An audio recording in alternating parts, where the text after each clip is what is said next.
The snow fell in thick, heavy curtains that December night in Denver, turning the world into a blur of white and gray. 7-year-old Annie Mitchell pressed her small hands against the chain-link fence behind her step-aunt's house, her fingers already numb and stiff. She had stopped crying an hour ago. Now she just shivered, her thin cotton dress soaked through, her bare feet buried in 6 inches of fresh powder. Crafted emotionally gripping narrative to hook readers. I need to write this opening to be emotionally gripping and show the severity of Annie's situation. This is the long hook that portrays the most unsettling part. I need to make it impactful but not gratuitous. About 1,000 words for this chapter. Rebecca had shoved her outside at sunset, screaming about spilled milk on the kitchen floor. That was 3 hours ago, maybe 4. Annie had lost track of time as darkness fell and the temperature dropped. Her teeth chattered so hard they hurt. She could not feel her toes anymore. That scared her more than the cold itself. Through the kitchen window, she could see Rebecca inside, warm and comfortable, watching television and drinking wine. The glow from the screen flickered across Rebecca's hard face. Annie had tried calling out at first, had banged on the back door until her hands bled, but Rebecca never looked her way. The neighbors' houses were dark or too far away.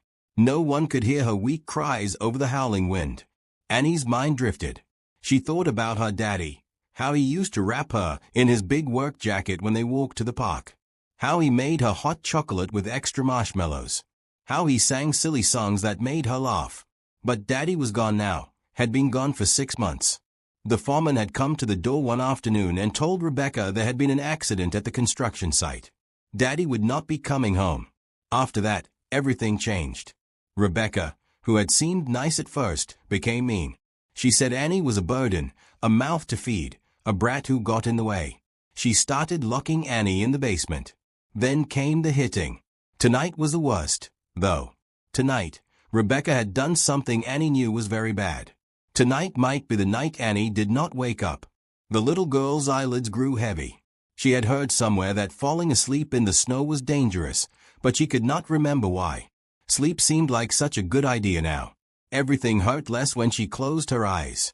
The cold felt almost warm, like sliding into a bathtub. Maybe if she slept, Daddy would come and get her. Maybe this was all a bad dream. Annie's legs gave out, and she crumpled into the snow. The white flakes continued their silent dance, already covering her dark hair, her small shoulders. Her breathing slowed. The shivering stopped. Peace began to settle over her like a blanket. 3 miles away, Thomas Brighton adjusted his bow tie and smiled politely as the charity gala wound down.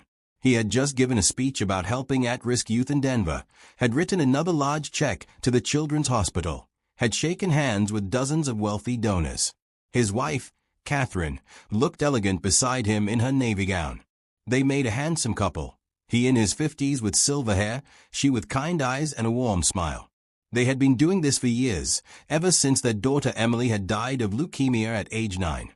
The Brightons said their goodbyes and headed to their car, a modest sedan despite their wealth. Thomas preferred to live simply, to put money toward causes rather than excess.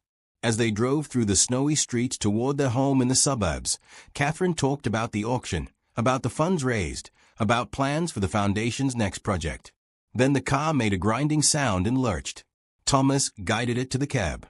Steam rose from under the hood. Of all the nights, he muttered, reaching for his phone. But the signal was weak, the storm interfering. He tried calling their son, Christopher, but the call would not go through. I will walk to that gas station we passed, Thomas said, pointing back down the street. It cannot be more than a quarter mile.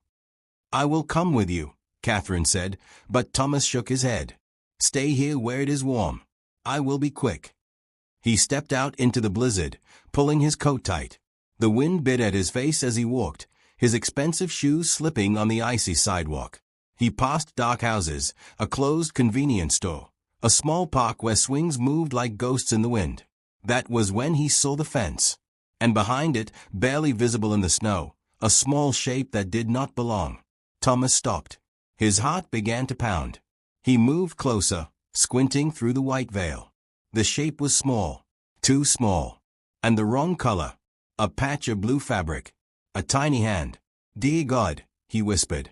He scrambled over the fence, not caring about his tuxedo or his expensive watch. His hands found the child, a little girl, her skin blue-white, her body limp and cold. Thomas had taken CPR training for the foundation. He knew hypothermia when he saw it. He scooped her up, shocked by how light she was, how small. She fit in his arms like a broken doll. Her lips were blue. Her eyes were closed. He could not tell if she was breathing. Thomas ran. He forgot about the car, forgot about the gas station. He ran back the way he had come, his lungs burning, his legs pumping. Catherine saw him coming and threw open the car door. When she saw what he carried, she gasped. "Call 911, Thomas barked, laying the girl in the back seat. He rubbed her arms, her legs, trying to get circulation going. Catherine's fingers shook as she dialed, giving their location to the dispatcher. The operator told them an ambulance was coming, but the storm was slowing response times. "We cannot wait," Thomas said. He started the car. Despite the steam, despite the grinding sound, the engine turned over. Denver General is 10 minutes away. Catherine climbed in the back with the little girl, pulling off her own coat to wrap around the tiny frozen body. "She is so cold," Catherine said, her voice breaking. "Thomas, she is so cold." Thomas drove like he had never driven before, running red lights, honking at intersections, his hands white-knuckled on the wheel. The car protested but kept moving. In the back seat, Catherine held the little girl close, breathing on her hands, talking to her, begging her to hold on. "Stay with us, sweetheart," Catherine whispered. "Please stay with us." The girl's chest rose and fell, barely, so slightly it was almost invisible. But it moved. She was alive. Just barely, but alive. The emergency room doors burst open as Thomas carried Annie inside, Catherine right behind him. A nurse at the triage desk took one look and grabbed a phone. "Hypothermia case, possible exposure," she called out. "I need a team now." Within seconds, doctors and nurses swarmed them. They took Annie from Thomas's arms and rushed her through double doors.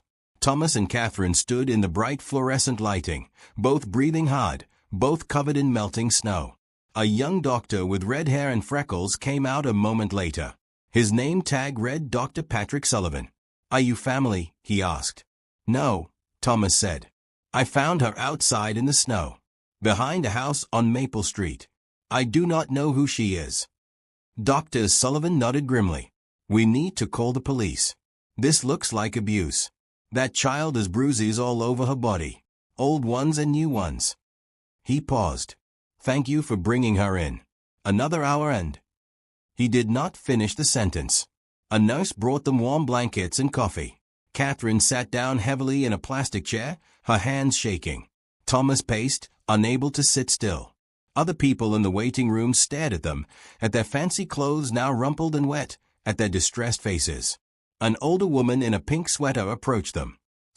"I heard what happened," she said softly.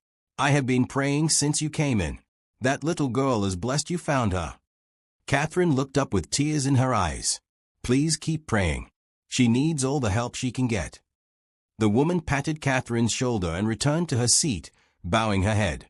2 police officers arrived 20 minutes later. Detective Rachel Morrison was a woman in her early 40s with sharp eyes and a no-nonsense manner. Her partner, Officer James Chen, took notes as Thomas and Catherine described finding Annie. "The house on Maple Street." Detective Morrison said, "We will send units there now. Can you describe exactly where you found her?" Thomas drew a map on a piece of paper, marking the fence, the yard, the house number he had glimpsed. His hands still shook. "She was locked out," he said. "In this weather. In a thin dress. No coat. No shoes." His voice cracked. "Who does that to a child?" "Someone we will find," Detective Morrison said firmly. "I promise you that." The next hours crawled by. Thomas called Christopher, their 30-year-old son, who arrived within the hour, shocked by the story. More police came and went. A social worker from Child Protective Services showed up, a tired-looking woman named Patricia Hughes, who had seen too much in her career. Dr. Sullivan emerged periodically with updates. Annie's core temperature had been dangerously low, only 8 to 9 degrees when she arrived. They were slowly warming her with heated blankets and warm full fluids. She had severe frostbite on her toes and fingers. She was unconscious but stable. The next few hours are critical, he said. We will know more in the morning. Thomas refused to leave. Catherine stayed with him. Christopher brought them fresh clothes and food from the hospital cafeteria. As dawn broke over Denver, painting the snowy city in shades of pink and gold, more people arrived at the hospital. The woman in the pink sweater had gone home and called her church. By 7 in the morning, a dozen people from Grace Community Church sat in the waiting room, praying quietly. A local news crew had gotten wind of the story. A reporter named Michelle Torres tried to interview Thomas, but he waved her away. Just pray for the little girl, he said. Detective Morrison returned at 8 with news. We found the house. A woman named Rebecca Mitchell lives there. She is the girl's step-aunt and guardian. When we arrived, she claimed the child ran away. But we found the locks on the outside of the bedroom door. We found the basement where the girl was kept. We found evidence of long-term abuse. Her jaw tightened. Rebecca Mitchell is in custody. The girl's name is Annie. Annie Mitchell. She turned 7 last month. Catherine put her hand over her mouth. 7 years old.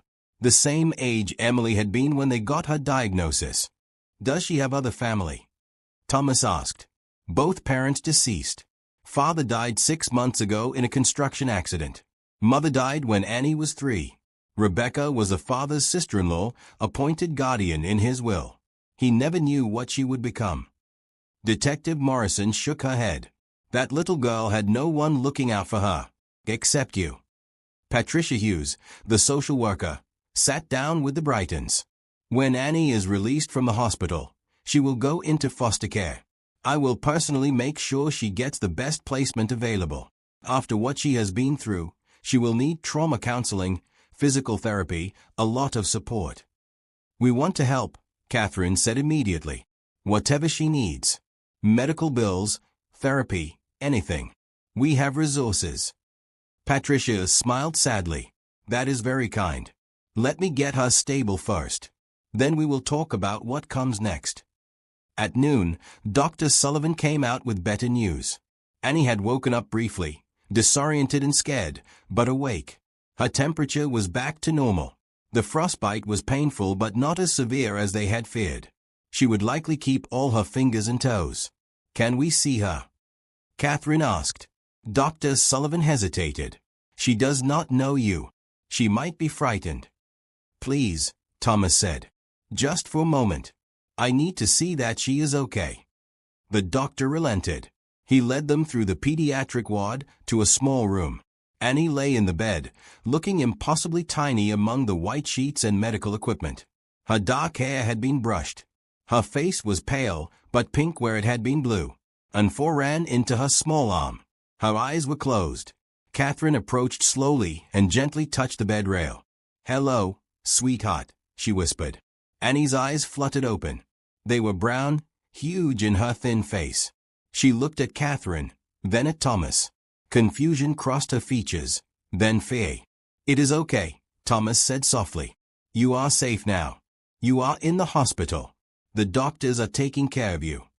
Daddy. Annie whispered, her voice hoarse. Catherine's eyes filled with tears. No, honey, but we are friends. My name is Catherine. This is Thomas. He found you last night. He brought you here. Annie stared at them for a long moment. Then, slowly, a single tear rolled down her cheek. Thank you, she whispered. Detective Rachel Morrison had been a cop for 20 years, and she thought she had seen everything. But the Mitchell case made her stomach turn. As she walked through Rebecca Mitchell's house with forensic teams, the evidence of abuse was everywhere. The basement had a thin mattress on the concrete floor. No heat. No light except one bare bulb.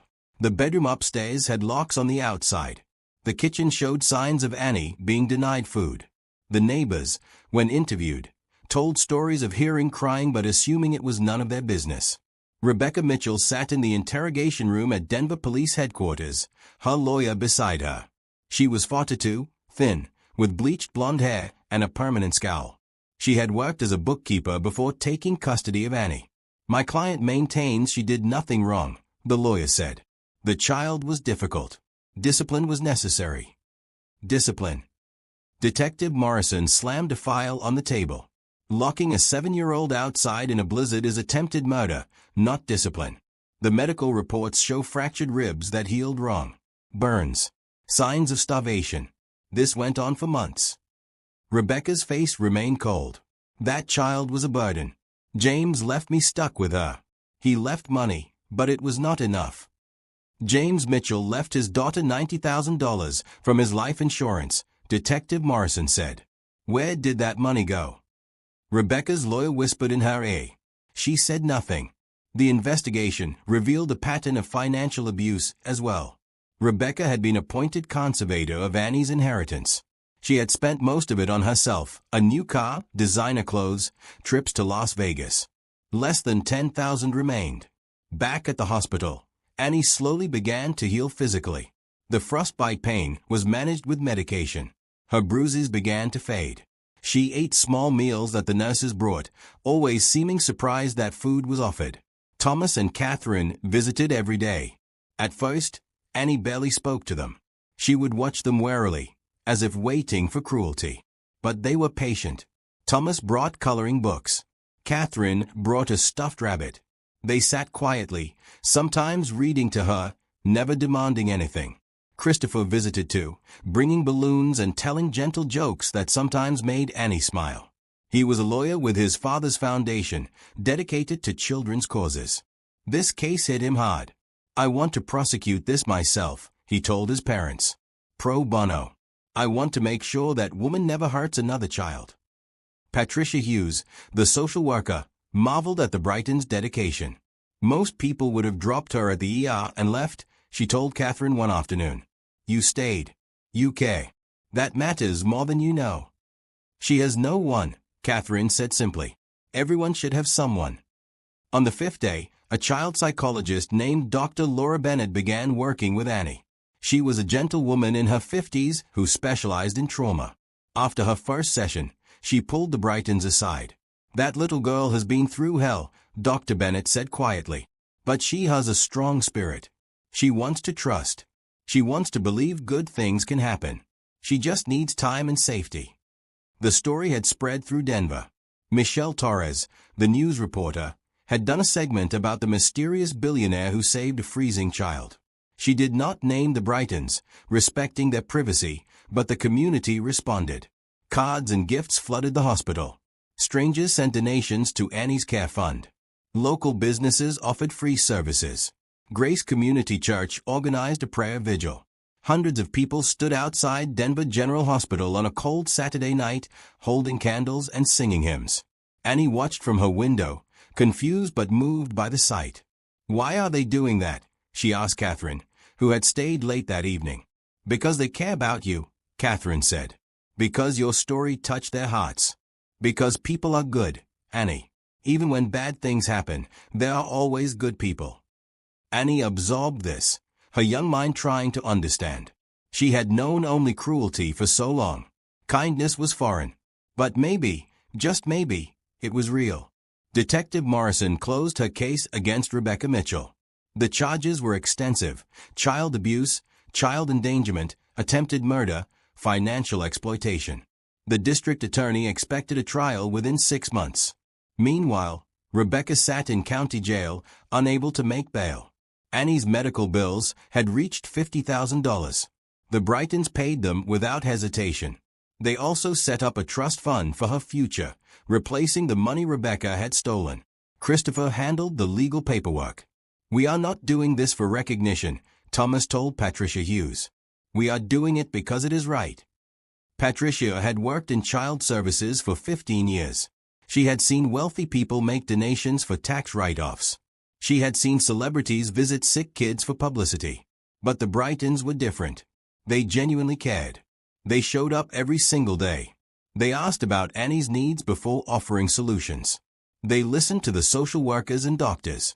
They were, in Patricia's experience, remarkable. After 2 weeks, Dr. Sullivan cleared Annie for discharge. Physically, she was recovering well. Emotionally, the road would be longer. Patricia sat down with Annie to explain what would happen next. You will go to a foster home, Patricia said gently, with people who will take care of you. I will visit often. Dr. Bennett will keep seeing you. And your friends the Brightons will stay in touch if you want. Annie looked panicked. I have to leave. The hospital is for sick people, Patricia explained. You are getting better. You need a real home. Can I stay with Thomas and Catherine? Annie asked in a small voice. Patricia's heart broke. They are not licensed foster parents, sweetie. They cannot take you home. But they will visit. I promise. That night, Catherine and Thomas sat in their living room, unable to sleep. They had been thinking about the same thing for days. We could get licensed, Catherine finally said. Thomas looked at her. They had talked about this before, years ago, after Emily died. But the grief had been too raw. They had focused on the foundation instead, on helping children from a distance. Are you sure? Thomas asked. I have never been more sure of anything, Catherine said. That little girl needs us. And maybe we need her too. The foster home was clean and safe, but Annie felt lost there. The Johnsons were nice people, experienced foster parents with 3 other children in their care. But Annie had trouble sleeping. She had nightmares about the snow, about Rebecca's face, about being cold. She woke up crying every night. Mrs. Johnson was patient, sitting with her, bringing warm milk, leaving a nightlight on. But Annie's heart ached for something she could not name. She missed the hospital, which seemed strange. But she missed Catherine's soft voice reading stories. She missed Thomas's gentle questions about what colors she liked. She missed Christopher's terrible jokes. Dr. Bennett continued therapy sessions twice a week. They did art therapy, play therapy, and talk therapy. Slowly, Annie began to open up about the abuse. About how Rebecca called her names. About the basement. About being hungry all the time. About the night in the snow. I thought Daddy would come get me, Annie said one session, coloring a picture of a house. I thought if I fell asleep, I would wake up with him. Dr. Bennett's eyes glistened. You are very brave, Annie. Surviving that night was brave. Talking about it now is brave. Am I bad? Annie asked suddenly. What? No, honey. Why would you think that? Rebecca said I was bad. She said that is why Daddy died. Because I was bad and God punished him. Dr. Bennett took a slow breath, choosing her words carefully. Annie, your daddy died in an accident. It had nothing to do with you. You are not bad. You are a wonderful little girl who had terrible things happen to her. None of it was your fault. Annie wanted to believe her. Some days, she almost did. Meanwhile, Thomas and Catherine were working fast. They hired a lawyer to help them become licensed foster parents. The process usually took months, but their resources and connections helped speed things along. They attended training classes. They passed background checks. They converted their guest room into a child's bedroom, painting it soft purple at Patricia's suggestion that Annie loved that color. Christopher helped them shop for furniture, clothes, and toys. They tried not to go overboard, not wanting to overwhelm Annie, but wanting her to have choices. What if she does not want to come? Catherine worried one afternoon, arranging books on new shelves. Then we will be patient, Thomas said. And we will keep visiting until she trusts us. But they did not have to worry. When Patricia Hughes called them 6 weeks after Annie's rescue with news that their foster license had been approved, she had a question. Annie has been asking about you constantly, Patricia said. She talks about you in therapy. She asks Mrs. Johnson when you are visiting. If I asked her if she wanted to come stay with you, what do you think she would say? Ask her, Catherine said, her voice shaking with hope. The next day, Patricia sat down with Annie at the Johnson house. I have something to tell you, she said. Thomas and Catherine want you to come live with them, as your foster parents. Would you like that? Annie's eyes went wide. Really? They want me. Very much. They have been working very hard to make it happen. Annie could not speak. She nodded so fast her hair bounced. Then she threw her arms around Patricia and burst into tears.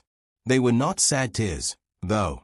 For the first time in months, they were happy tears. The transition happened slowly, over 2 weeks. The Brightons visited the Johnsons' house several times, taking Annie out for ice cream, to the park, to the library. They let her see their home before the move. Annie walked through every room, touching things gently, as if afraid they would disappear. This would be your bedroom, Catherine said, opening the purple door.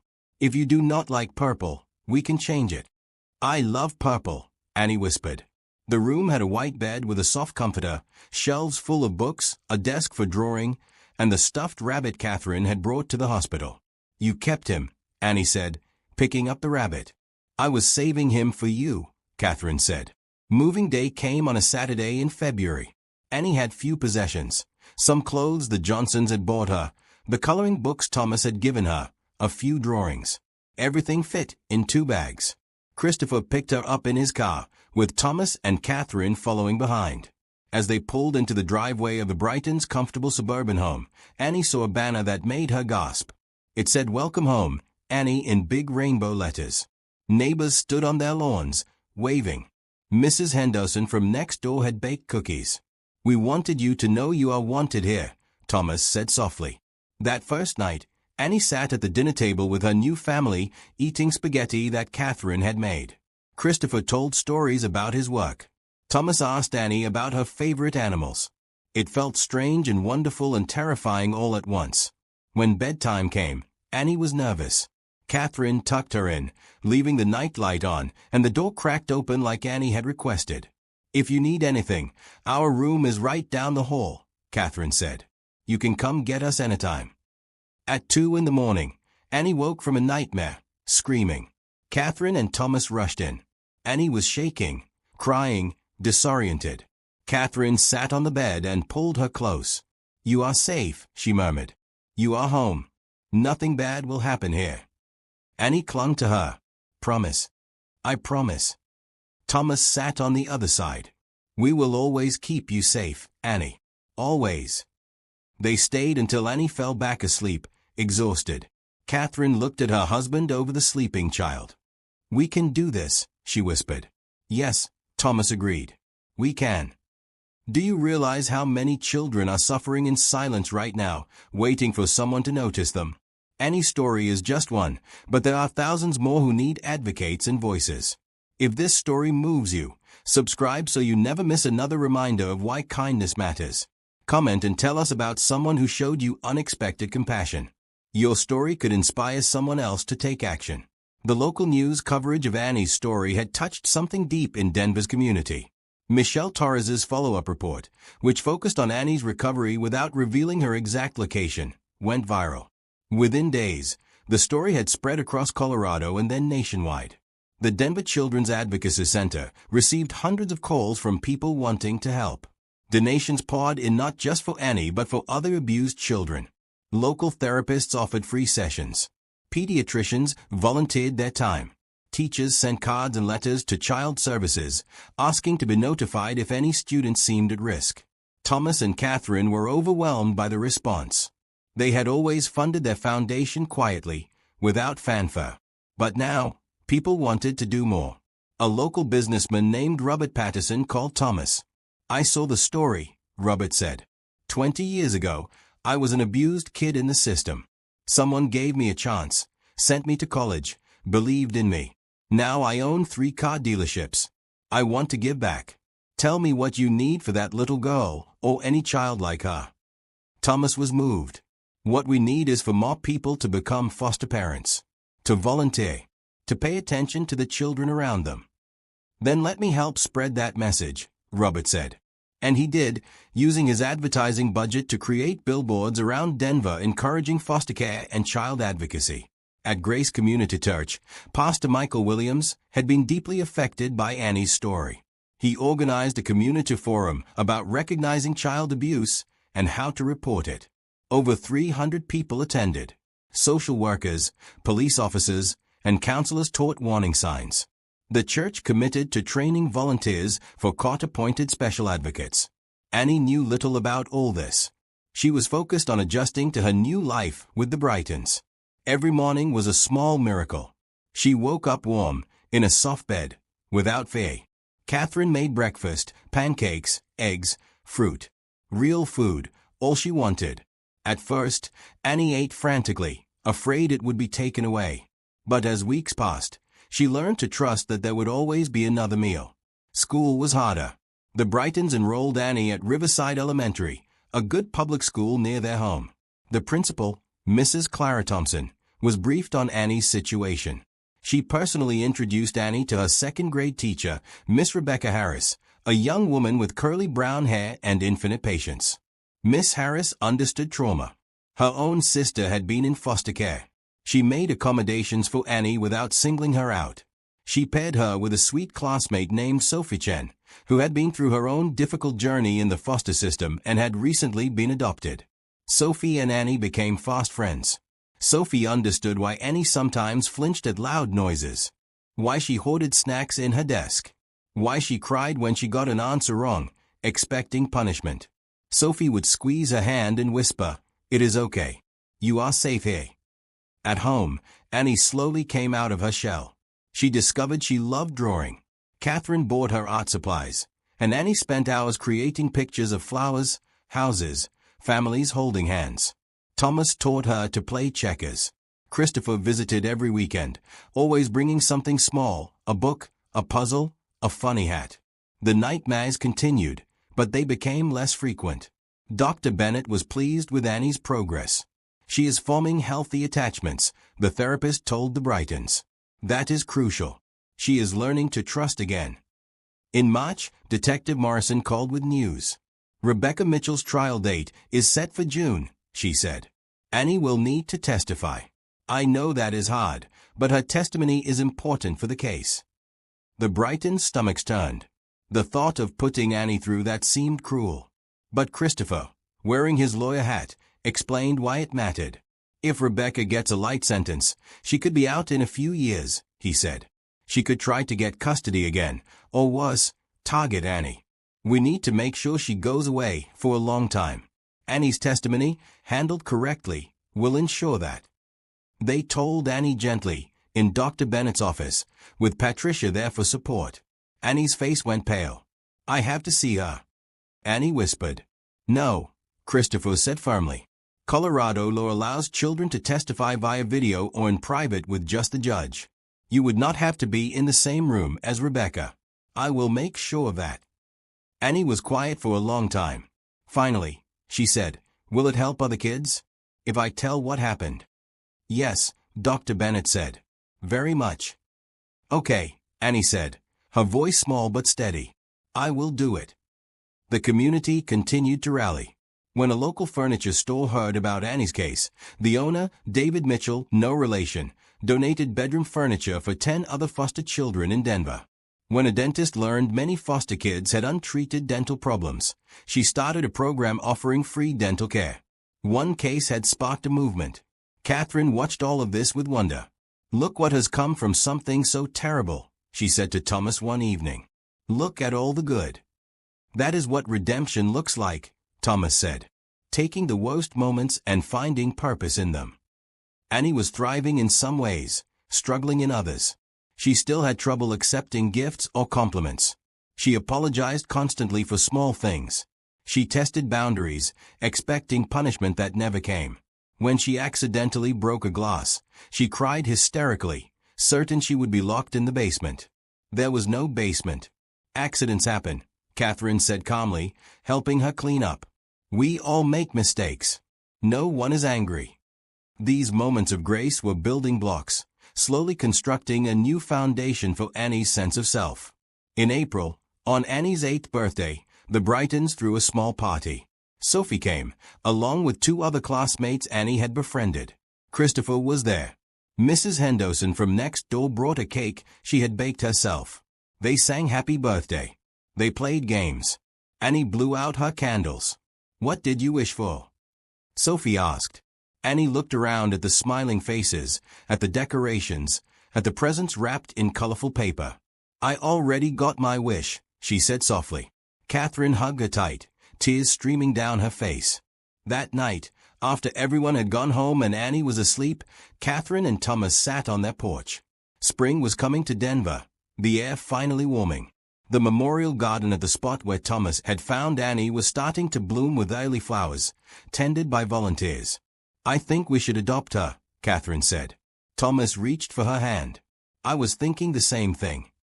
"Really?" "She is already our daughter in every way that matters," Thomas said. "Let us make it legal. Let us make it forever."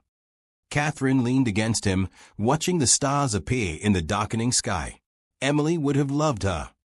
Emily does love her, Thomas said. I am sure of it. The process of adopting a foster child had legal complexities, especially when criminal proceedings were involved. Christopher researched Colorado's laws thoroughly. Since Rebecca Mitchell had not yet been convicted, she technically still had parental rights, though they were suspended. The adoption could not be finalized until after the trial. Patricia Hughes guided the Brightons through the paperwork. What we can do now is file a petition expressing your intent to adopt, she explained. Given the circumstances and your excellent foster care record these past 3 months, the court will likely look favorably on this when the time comes. But before any of that, they needed to talk to Annie. One Saturday morning in May, Thomas and Catherine asked Annie to sit with them in the living room. Christopher was there too, for moral support. Annie looked nervous, assuming she had done something wrong despite months of reassurance. You are not in trouble, Catherine said immediately, seeing Annie's face. We want to talk to you about something important. Something good. Annie relaxed slightly. Thomas cleared his throat. Annie, you have been with us for 3 months now. These have been 3 of the best months of our lives. Having you here has brought us so much joy. You make us smile every day, Catherine added. Your artwork on the refrigerator.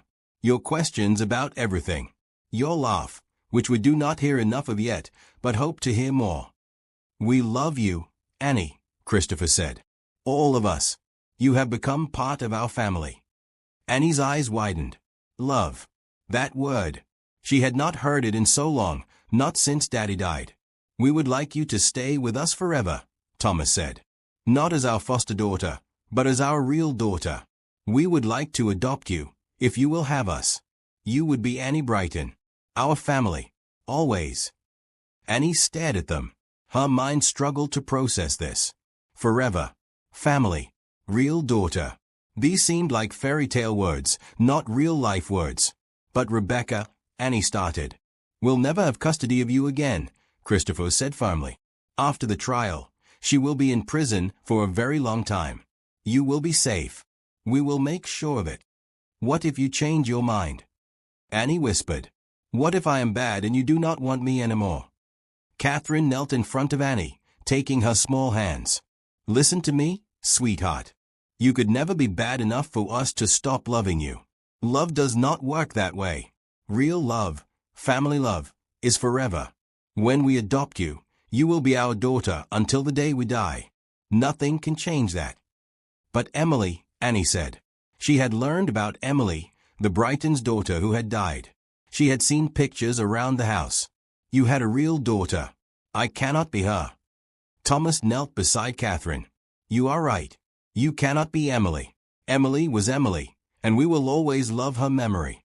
But Emily would want us to love again, to open our hearts to another child. You are not replacing her. You are adding to our family. We have enough love for both, Catherine said. More than enough. Love multiplies. It does not divide. Annie looked at Christopher. Is it okay with you that I would be your sister? Christopher grinned. Are you kidding? I have been an only child for 30 years. Having a little sister sounds amazing. Someone I can teach stuff to. Someone who will think my jokes are funny. Your jokes are not funny, Annie said, but she smiled a tiny bit. See? Siblings already, Christopher laughed. Annie was quiet for a long time. She looked at each of their faces. Thomas, who had saved her from the snow. Catherine, who read her stories every night. Christopher, who made her laugh even when she felt sad. They were looking at her with hope and love and patience. I want that, Annie said finally, her voice trembling. I want to be your daughter. I want to be a Brighton. Catherine pulled her into a hug. Thomas wrapped his arms around both of them. Christopher joined in. They stayed like that for a long time, a new family embracing their future together. When they pulled apart, all of them were crying. Happy tears. We have to wait until after the trial to make it official, Thomas explained. But in our hearts, you are already ours. Can I call you Mom and Dad? Annie asked hesitantly. Catherine's breath caught. If you want to. Only if you feel ready. We do not want to rush you. Annie thought about it. Maybe someday. Can I practice sometimes? Of course, Thomas said. Over the following weeks, Annie began saying Mom and Dad occasionally, testing out the words. Each time she did, Catherine and Thomas's hearts swelled. Sometimes Annie still called them by their first names, and that was okay too. Healing was not linear. The adoption plans changed the atmosphere in the house. There was excitement now, a sense of permanence being built. Catherine took Annie shopping for new clothes, letting her pick out colors and styles. Thomas started teaching Annie about the family foundation, showing her pictures of other children they had helped. Christopher brought law books home and pretended to need Annie's advice on cases, making her feel important and smart. School continued to go well. Annie's grades improved. She made more friends. Miss Harris nominated her for the school's art show, and one of Annie's drawings, a picture of a family holding hands under a rainbow, was selected for display. The Brightons attended the show with pride, taking dozens of pictures. Sophie's family, the Chens, became close with the Brightons. Sophie's mothers, Jennifer and Ruth Chen, were advocates for LGBTQ foster parents. They shared their own adoption journey with Catherine over coffee one afternoon, creating a support network. The hardest part is patience, Jennifer said. Wanting to fix everything immediately when you know the child needs time to heal. And dealing with the trauma responses, Ruth added. Sophie still has them, even 3 years later. But they get less frequent. These conversations helped Catherine feel less alone. Every foster and adoptive parent struggled. Every child needed time. They were doing everything right. Patricia Hughes continued her visits, impressed by Annie's progress. This is a textbook example of how foster care should work, she told the Brightons. You are giving her exactly what she needs: stability, love, patience, and consistency. As June approached, the mood shifted. The trial loomed. Annie's anxiety increased. She had more nightmares. She became clingy, not wanting Catherine to leave her sight. Dr. Bennett increased their therapy sessions to 3 times a week. This is normal, Dr. Bennett assured them. She is about to confront her abuser, even if just through testimony. Her body remembers the trauma. We will get her through this. Christopher prepared Annie gently. He explained what a courtroom looked like. He showed her videos of how testimony worked. He promised he would be right there with her the whole time, that the judge was kind, that Rebecca would not be able to touch her or even see her. You are so brave, Christopher told her. Braver than any adult I know. I do not feel brave, Annie admitted. Courage is not about not being scared, Christopher said. It is about doing the hard thing even when you are scared. That is real bravery. Annie held on to those words as the trial date grew closer. The night before the trial, the Brightons had a quiet dinner. Annie barely ate. Afterward, Catherine gave Annie a long bath, washing her hair gently, letting her play with bubbles. Thomas read her 3 bedtime stories instead of 1. Christopher stopped by with a stuffed dog. This is Courage, he said, handing it to Annie. He will sit with you tomorrow and remind you how strong you are. Annie clutched the dog tight. Thank you. That night, she crawled into bed between Thomas and Catherine, something she had not done in weeks. They held her close, protecting her from nightmares, promising her that tomorrow would be hard but they would get through it together. And they would. Because families do not abandon each other when things get difficult. Real families show up. They stand together. They face the darkness and bring light. The courthouse in downtown Denver was imposing, all marble and tall windows. Annie held Catherine's hand on one side and Christopher's on the other as they walked through the metal detectors. Thomas followed behind, his hand on Annie's shoulder. They had arrived early to avoid crowds and media. Judge Richard Martinez was known for his work on child welfare cases. He was a grandfather himself, firm but compassionate. Christopher had worked with him before and trusted him completely. The courtroom had been cleared of spectators except for essential personnel. Detective Morrison was there. Patricia Hughes. Dr. Bennett. A court stenographer. The prosecutor, an intense woman named Elizabeth Grant. And Rebecca's public defender, a young man who looked uncomfortable with his client's case. Rebecca Mitchell was brought in wearing an orange jumpsuit, her wrist shackled. She looked different from Annie's memories, thinner, older, harder. When her eyes swept the room and landed on Annie, her face twisted with anger.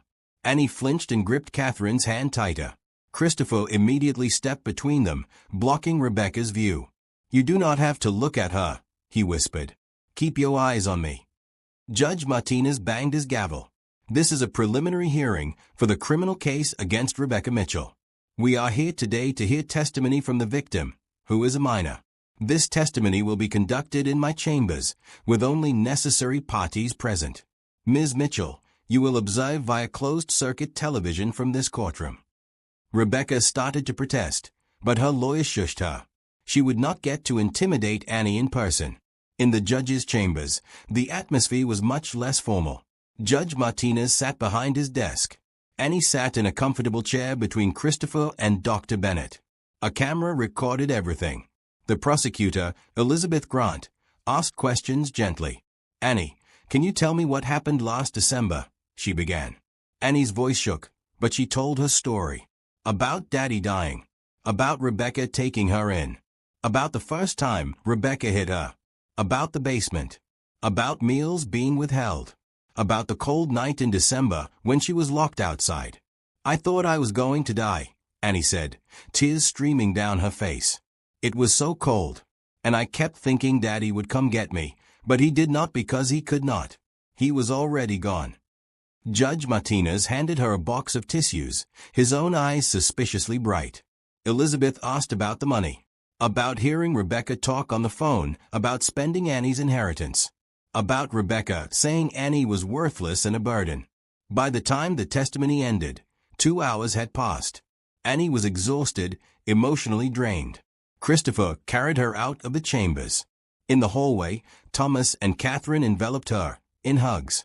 "You did so good," Catherine whispered. So good. It is over now." But it was not quite over. Rebecca's trial would continue for several more days, but Annie's part was done. The prosecution had other witnesses, neighbors who had heard crying, doctors who documented injuries, forensic accountants who traced the stolen money. The case against Rebecca was airtight. 3 days later, the verdict came, guilty on all counts. Rebecca Mitchell was sentenced to 25 years in prison with no possibility of parole for 15 years. When Annie heard the news, she cried. Not from sadness, but from relief. "She cannot hurt me anymore." Annie asked. "Never again," Christopher promised. With the trial behind them, the adoption could proceed. Christopher filed the formal petition with the family court. A different judge, Judge Helen Foster, would oversee the adoption. She scheduled the hearing for August, giving the Brightons and Annie time to prepare. Summer brought healing. The Brightons took Annie on her first real vacation, a week at a cabin in the Colorado mountains. They hiked, fished, roasted marshmallows. Annie laughed more than she ever had. She started calling Thomas and Catherine Dad and Mom regularly now, without hesitation. She also started to understand what it meant to pay kindness forward. One afternoon at the grocery store, Annie saw a little boy crying because he had dropped his ice cream. She walked over and offered him her own cone. "You can have mine," she said. "I can get another one." The boy's mother was touched. Catherine watched with pride. Annie was learning that being loved meant having love to give. Dr. Bennett noted Annie's progress. "She is integrating her trauma," the therapist explained. "Not forgetting it, but learning to live with it. That is healthy. She will always carry scars, but they do not have to define her." Annie's artwork began to change. She still drew families, but now they were smiling. She drew houses with flowers and sunshine. She drew herself with butterfly wings, flying away from dark clouds. Art was her way of processing and healing. Back at school in the fall, Annie started 3rd grade with confidence. Sophie was still her best friend, but Annie had expanded her circle. She joined the art club. She tried soccer, decided she was not good at it, and that was okay. She discovered she loved reading, devouring books from the library. Miss Harris had moved up to teach 3rd grade, specifically requesting to continue with Annie. "I have watched this child transform," she told the Brightons at parent-teacher conferences. "She is a completely different person from the scared little girl who started 2nd grade. Whatever you are doing, keep doing it." What they were doing was simple: showing up, being consistent, keeping promises, creating safety. Giving unconditional love. These were not complicated things, but they were powerful. In October, on the 1-year anniversary of the night Thomas found Annie in the snow, the family visited the memorial garden. It had grown over the months, maintained by community volunteers. A small plaque now marked the spot, in memory of second chances and the power of human kindness. Annie placed flowers by the plaque. She had written a letter to read, something Dr. Bennett had suggested to help with closure. "A year ago, I thought I was going to die," Annie read, her voice steady. "I was so cold and so scared. But God sent me an angel named Thomas. And that angel brought me to a family who taught me what love really means. I am not the same girl who was in the snow. That girl was broken. I am still healing, but I am not broken anymore. I am loved. I am safe. I am home." By the time she finished, everyone was crying. Neighbors who had gathered for the anniversary stood applauding. Thomas hugged Annie tight. "We are the ones who were blessed," he whispered. "You saved us as much as we saved you." The adoption hearing came on a warm August afternoon. The courtroom was full this time. Friends, neighbors, people from Grace Community Church, Annie's teachers, Patricia Hughes, Detective Morrison, Dr. Bennett. Everyone who had played a role in Annie's journey came to witness this moment. Judge Foster smiled from her bench. "This is my favorite part of this job," she said. "Turning temporary families into forever families. Annie Mitchell, you have been through more in your 8 years than most people face in a lifetime. But you have shown remarkable resilience. And Thomas and Catherine Brighton, you have opened your hearts and your home. Christopher Brighton, you have welcomed a sister. This is what family looks like." She signed the papers. "Annie Mitchell is now legally and forever Annie Brighton. Congratulations." The courtroom erupted in applause. Annie was passed around for hugs. Christopher lifted her onto his shoulders. Cameras flashed. Tears flowed freely. That night, the Brightons had a celebration dinner at their favorite restaurant. Annie wore a new purple dress. She had a special dessert with a candle. "Make a wish," Catherine said. Annie closed her eyes. Then she opened them and smiled. "I do not need to wish. I have everything I want." Even though Rebecca Mitchell had been convicted and Annie's adoption was finalized, the legal system had one more step: sentencing enhancements. The prosecution wanted to add additional charges related to the financial crimes, which required another hearing. Christopher explained it to the family. "Rebecca stole nearly $80,000 from Annie's inheritance," he said. The initial charges covered the abuse. These new charges will ensure she cannot profit from selling her story or accessing any remaining funds. The hearing was scheduled for late September. Annie did not have to attend, but Thomas and Catherine went to represent her interests. The courtroom was less crowded this time, but several reporters were present, including Michelle Torres. Rebecca's public defender argued for leniency, claiming his client had mental health issues and had been overwhelmed by sudden responsibility. Elizabeth Grant, the prosecutor, countered with devastating evidence. Rebecca Mitchell did not just neglect Annie, Elizabeth told the judge. She actively tortured her. She beat her. She starved her. She locked her in a basement with no heat. And while doing this, she spent Annie's inheritance on luxury items. This was not mental illness. This was cruelty and greed. The judge agreed. Rebecca Mitchell received an additional 5 years to her sentence, to be served consecutively. She was also ordered to pay full restitution of $80,000 plus interest, though everyone knew she had no way to pay it. The courtroom sketches of Rebecca showed a woman who had aged considerably, her face hollow and bitter. When Thomas and Catherine returned home that evening, Annie was doing homework at the kitchen table. Christopher was helping her with math problems. "It is over," Thomas said. "Completely over. Rebecca got more time. She will be an old woman before she is eligible for parole." Annie looked up from her worksheet. "I do not have to think about her anymore." "Not unless you want to," Catherine said.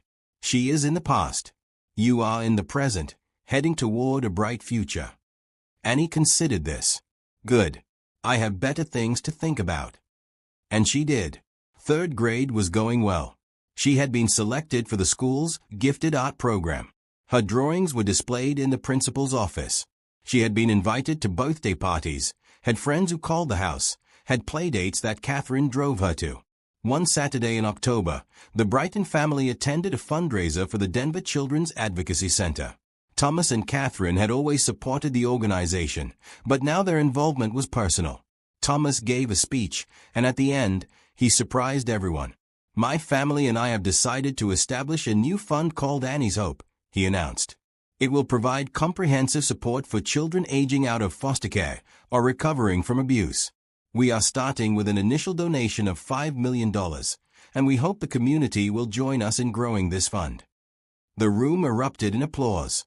Annie, sitting in the front row between Christopher and Patricia Hughes, blushed. She had not known about this. After the speech, people approached the family. Many shared their own stories of foster care, of abuse, of being saved by someone's kindness. Annie listened to each one, her young heart expanding with understanding. She was not alone.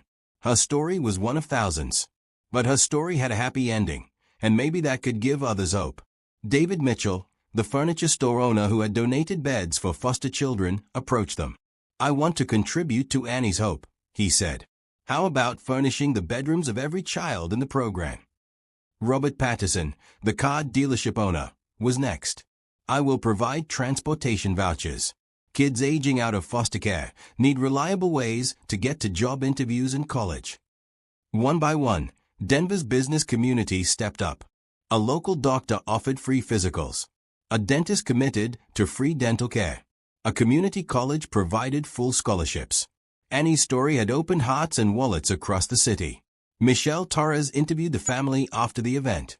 "Annie, how does it feel to know that your experience is helping other children?" she asked. Annie thought carefully before answering. "I am glad something good came from something bad. I do not want other kids to feel like I felt. If my story makes people pay attention and help, then maybe it was worth it." Catherine squeezed Annie's hand, fighting tears. As fall turned to winter, the family prepared for Annie's first real Christmas with them. The previous year she had still been recovering, still uncertain of her place. This year was different. Annie helped decorate the tree. She made ornaments in art class for everyone. She wrote a list for Santa, though she whispered to Catherine that she knew her parents were Santa, and that was okay. On Christmas morning, Annie woke up to find presents under the tree with her name on them. Real presents, not charity donations. Toys she had asked for, books, art supplies, a new bike. She opened each one slowly, savoring the experience. But the best gift came after breakfast. Christopher handed her a small box. Inside was a silver necklace with a pendant shaped like a snowflake. "This is to remind you," Christopher said, "that even the coldest, darkest moments can lead to something beautiful. Snowflakes are delicate but strong. They survive the storm, just like you." Annie put it on and never took it off. The new year brought new growth. Annie started a club at school called Kindness Counts, where students did random acts of goodness. They made cards for nursing home residents. They collected coats for homeless shelters. They raised money for the local food bank. Annie's teacher, Miss Harris, supervised, amazed at the initiative this 9-year-old showed. "She is a natural leader," Miss Harris told Catherine. "She has empathy beyond her years because she has suffered. She understands pain, so she wants to prevent it in others." At home, Annie had fully integrated into the Brighton family. She had chores like any child. She had rules and consequences when she broke them, though she rarely did. She had family movie nights, Sunday dinners with Christopher, bedtime routines. She was, in every sense, a normal kid with a normal family. Except she was not quite normal. She still had nightmares occasionally. She still struggled with certain triggers, someone raising their voice, being alone in the dark, seeing someone who looked like Rebecca. Dr. Bennett continued to work with her, teaching coping strategies. Trauma does not just disappear, Dr. Bennett explained to the Brightons. It becomes part of who we are. The goal is not to erase it, but to integrate it, to not let it control us. Annie was learning that. She was learning to talk about her feelings instead of hiding them, to ask for help when she needed it, to trust that her family would not abandon her even when things were hard. One evening in March, 2 years after her adoption, Annie sat with Thomas in his study. He was working on foundation reports. She was drawing at his desk. "Dad," she said. She called him that all the time now. Yes, sweetheart. When I grow up, I want to help kids like me. I want to work with your foundation. Thomas looked at his daughter, her dark hair pulled back in a ponytail, her face serious and determined. I think that would be wonderful, he said. The foundation would be lucky to have you. I want to make sure no kid ever feels alone like I did, Annie said. I want to be like you and Mom. I want to save people. Thomas had to look away to hide his tears. This child, who had been so broken, was putting herself back together with purpose and passion. You already save people, Annie, he said. Every day. Just by being you. The adoption ceremony felt like it had happened yesterday and a lifetime ago simultaneously. Judge Foster had made it official. Annie Mitchell was now Annie Grace Brighton, carrying her mother's middle name as her own. The Grace was Catherine's idea, symbolic of the grace God had shown in bringing them together. The courtroom had been packed on that August date 2 years ago. Now, as the family reflected on the anniversary, they realized how much had changed. Annie was 10 years old, in 4th grade, confident and bright. She had grown 3 inches. Her hair was longer, often worn in braids Catherine taught her to do herself. Her nightmares had decreased to maybe once a month. She had a core group of friends and was thriving academically. The Brightons decided to celebrate the adoption anniversary every year, like a second birthday. This year, they invited everyone who had been part of Annie's journey. Patricia Hughes, now retired from social services but still volunteering, came with her husband. Detective Morrison, who had become Aunt Rachel in Annie's life, brought a photo album she had made documenting the case and Annie's transformation. Dr. Bennett attended, proud of her young patient's progress. Miss Harris, now teaching 5th grade, came with her fiancé. Look at what one act of divine providence created, Pastor William said, raising a glass of sparkling cider at the celebration. Not just one saved life, but a movement. Annie's Hope has helped over 200 children so far. That is multiplication of blessing. It was true. The foundation Thomas and Catherine had started in Annie's name had grown beyond their wildest dreams. Local businesses continued to contribute. Other wealthy families had joined the cause. They had funded foster parent training programs, therapy services, educational scholarships, and independent living programs for teens aging out of the system. Annie was the foundation's unofficial mascot, speaking at fundraisers when she felt comfortable. She had a natural gift for telling her story in a way that moved people without exploiting her trauma. Christopher had taught her that balance. I was broken, and God sent me people who knew how to help me heal, Annie would say. Now I want to be that person for someone else.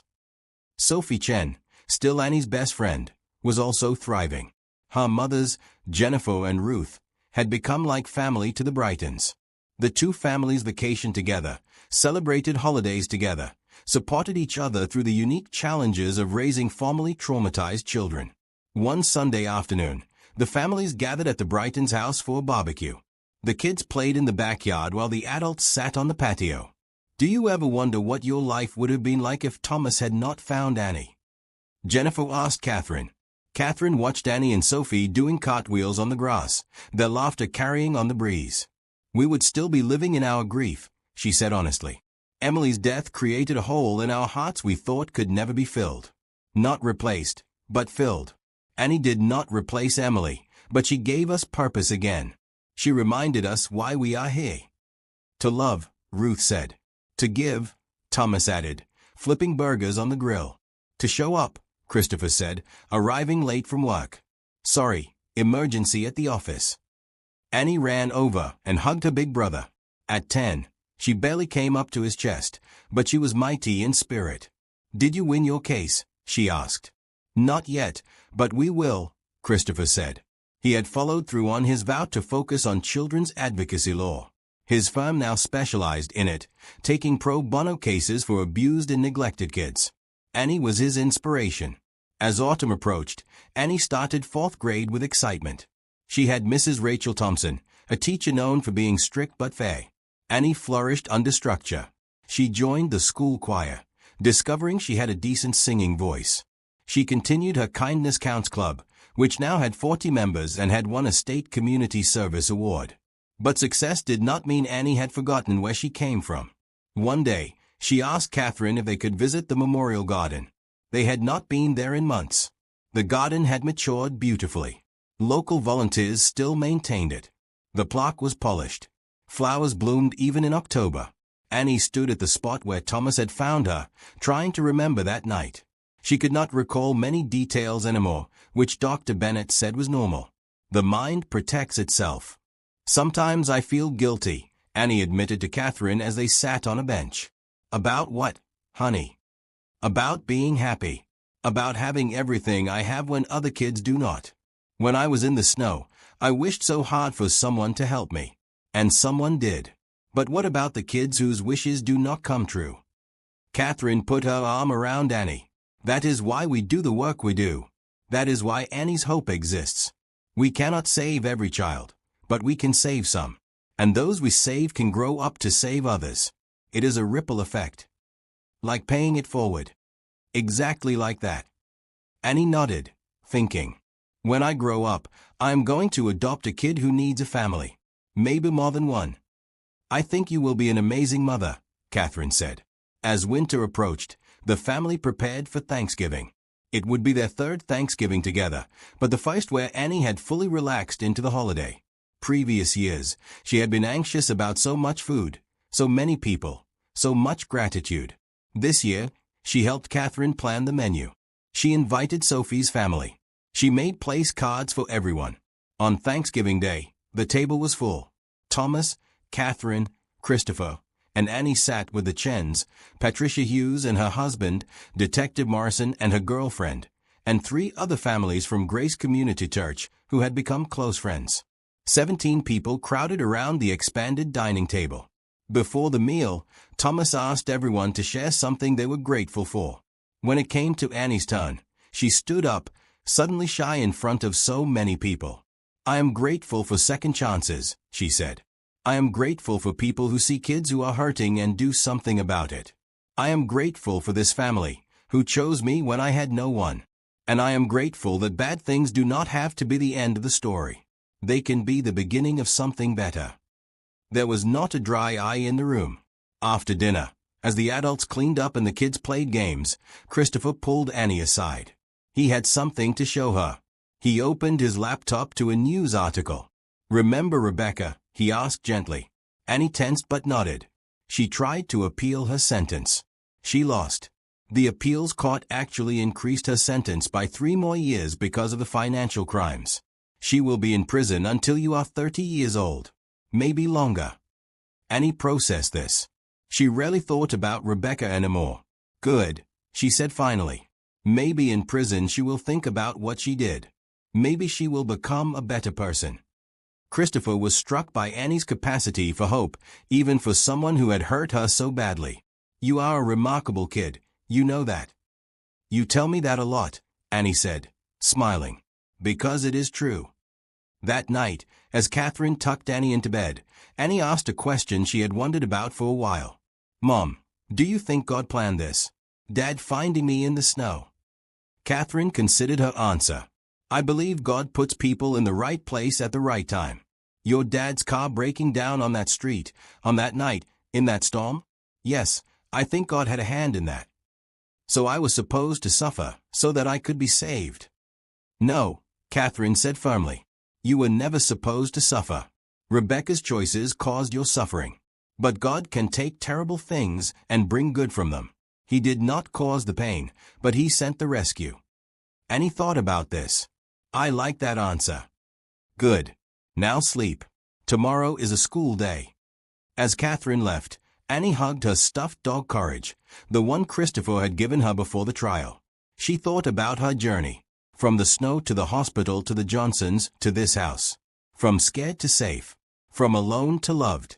She thought about Emily, the sister she never met but felt connected to. She imagined Emily in heaven, smiling down, happy that her parents were happy again.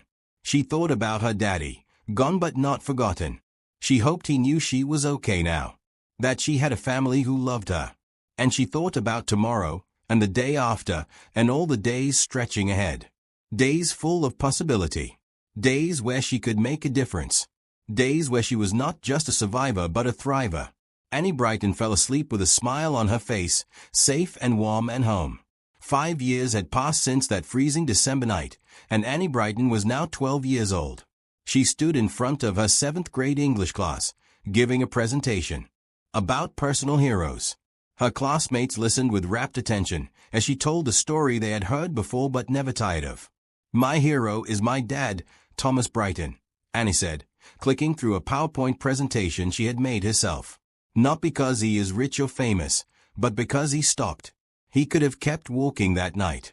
He could have assumed someone else would help. But he did not. He stopped, and he acted, and he saved my life."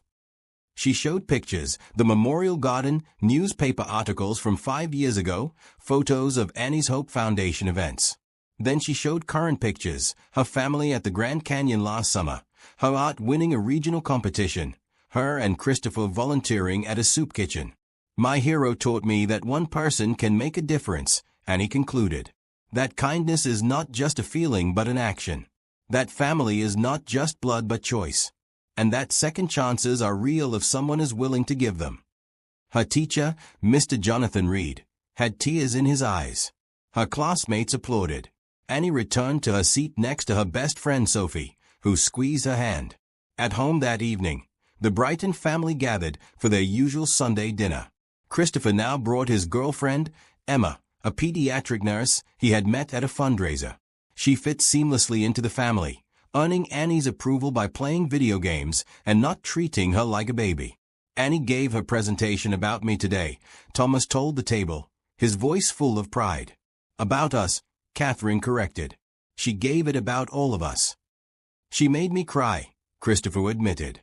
"I watched the video she posted. The whole school was crying." "You are all embarrassing," Annie said, but she was smiling. The foundation Annie's Hope had continued to grow beyond anyone's expectations. They now operated in 3 states, had helped over 800 children, and had inspired similar organizations across the country. Annie was on the Youth Advisory Board, giving input on what kids actually needed versus what adults thought they needed. Her biggest contribution had been pushing for art therapy programs. "Art saved me," she told the board.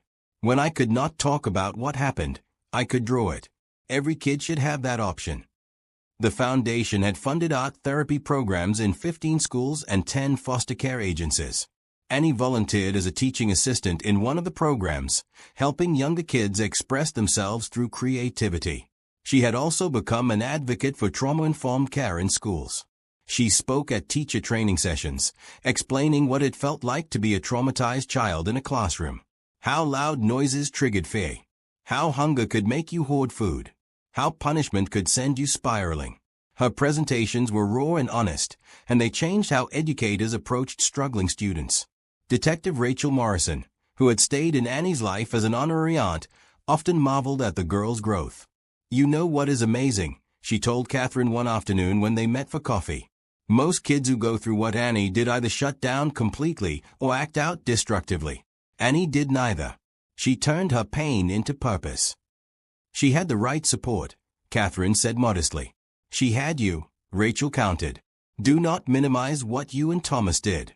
You gave her exactly what she needed exactly when she needed it." As Annie approached her 13th birthday, she asked for an unusual gift. Instead of a party with friends, she wanted to host a fundraiser dinner for Annie's Hope. She wanted to cook the meal herself, with help, and invite major donors to hear directly from kids in the program. "I want people to see that we are not just sad stories," Annie explained. "We are real kids with dreams and futures. We just needed help getting there." Thomas and Catherine supported the idea, though they worried it might be too much pressure. But Annie was determined. She spent weeks planning, practicing her speech, coordinating with other youth ambassadors from the foundation. The dinner was held at a hotel ballroom in downtown Denver. 75 people attended, including business leaders, politicians, and media representatives. 6 young people told their stories, with Annie going last. "5 years ago, I was dying in the snow," Annie began, standing at a podium, looking tiny but confident.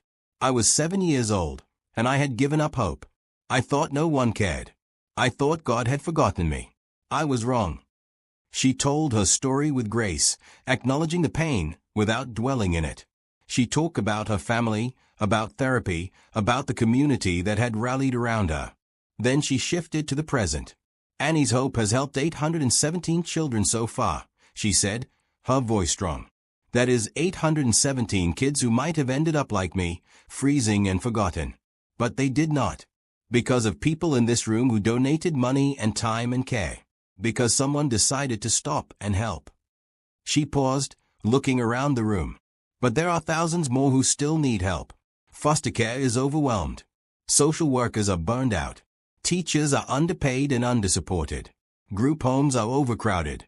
If every person in this room committed to helping just one more child, we could change hundreds of lives. By the end of her speech, she had raised an additional $250,000 in pledges. Business cards were exchanged. Partnerships were formed. Annie had mobilized an army with nothing but her truth and her passion. One man stopped. One child was saved. One family was formed.